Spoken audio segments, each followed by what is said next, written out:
This is what's calming me down on a stressful day. And there's no good, I don't have a good reason why today feels stressful.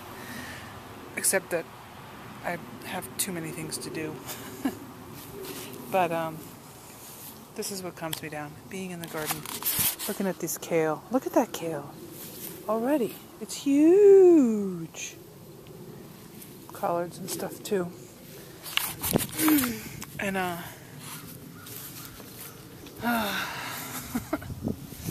strawberries.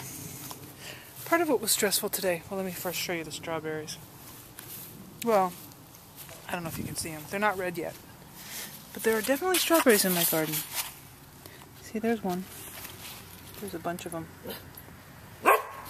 No, you don't. We don't eat it, Mill. So one thing that was stressful was that I didn't know until well into the day whether or not I was going to get chemo tomorrow. Because I've had more neuropathy stuff, and my toes have been a little numb, and I called in to tell them, and then the message I got back was, well, check in with us on Thursday, and then I'll let you know Friday morning whether or not you should come in for chemo. And then, so I called Thursday. She said call Thursday afternoon, and I called Thursday morning, which is today, and said, yeah, I need to know by the end of today. Jim's taking the day off, you know, to be with me at chemo. We can't take the day off to see what the phone call says. So anyway, there was a back and forth, and finally I got the call back saying, okay, we're going to go ahead with chemo. We're not going to give you as high a dose as was originally planned. They're going to test my blood again. So, I mean, there's also that obstacle. There's a possibility that my white blood count will still be too low. Have I told you this? That my chemo was canceled because my white blood count was too low? I was supposed to get chemo on Tuesday. And it was canceled because of my low count. There was one other thing I was going to say. But Millie's distracting me with her wishing to be near me. Oh, I know what I was going to say. I was going to say, Tuesday when I was supposed to have chemo and I ended up having the day off, I was so happy. It wasn't just because I wasn't on chemo, it was that I didn't have anything scheduled. Nobody was waiting for me. Nobody, you know, I didn't have to look at the clock. There was no place I had to be the entire day. Even like visits with friends that have been a pleasure, I'm realizing I need to cut back. I need more entire days with nothing scheduled. Stop! I'll always be beholden to that dog, but at least I can get some time to myself. So right now I'm going to weed the beets. Oh, it's hard, it's hard, it's hard. I can't let her in the garden though. She doesn't understand the difference between, you know, the path and the beds. It's really hard. It's a hard life being a cute puppy, poodle.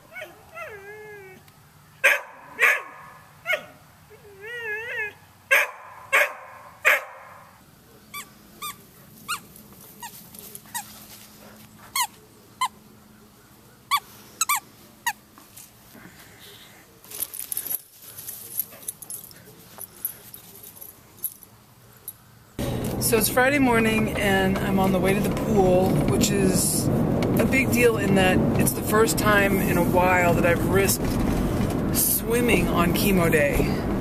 So the last time I did, well, I swam quite a bit that day, but they had a lot of trouble getting a vein, and it just appeared that the chlorine was just too dehydrating.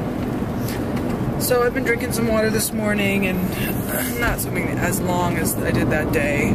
So I'm taking my chances today. I've got 2 more chemos to go, and it's also possible that they'll do a blood test and decide I still am not fit for chemo today. Sometimes the biggest blessing is a red light, because it's a moment where you really have no choice but to just sit still.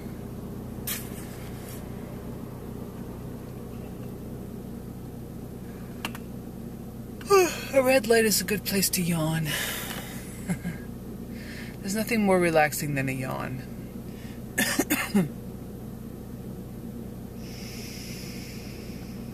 And take deep breaths. So I just spent the last hour or so gardening, and I'm now trying to decide, do I have to change my clothes for chemo? Dirty knees. I don't really want to. It's like a summer day out. It's like a summer day. I say that because it's May. It's supposed to get in the high 80s today. Okay, so this is just to show you that I changed. And not only did I change, but I put on a skirt, which is something I rarely do. But it's a hot day, and I have no other shorts that fit me, so that are clean. That is, that are not really short. We're done with chemo number 15. Yay! And I'm also sleepy. 1 more to go. Yahoo! Yahoo-y! So, okay, so I also have an update about my friend, who you may remember a couple of vlogs back I went to the doctor with. Whoever asked, yes, she's been tested for Lyme disease. She's been tested for everything. So hopefully we're getting to the bottom of it. So, alright, bye for now. And I gotta tell you, there's nothing better. I recommend this to anybody going through chemo who has a little spare time and energy. Go support somebody else at their doctor's appointment. Oh my goodness. It's like, it's maybe the most relaxing thing ever. At least for me it is. You sit in the other chair, you watch them get their blood pressure taken, you hold their sweater, you know, like it's like, oh. I mean, of course, you know, you don't stop caring about the person that you're supporting, but it's so much nicer to not be the one who's got, you know, all that pressure on them to remember what your questions are and to deal with all your self-image issues while the doctor's poking and prodding and asking questions. And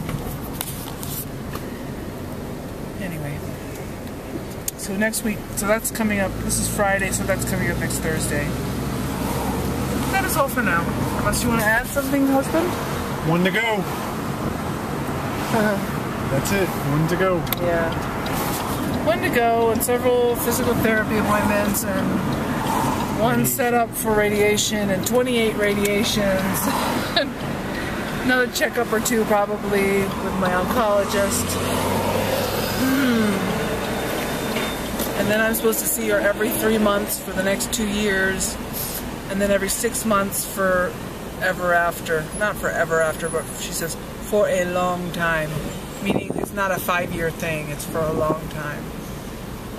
Because younger women with breast cancer tend to have more aggressive cancers, and I guess it's more scary, more dangerous. So, alright, bye for now.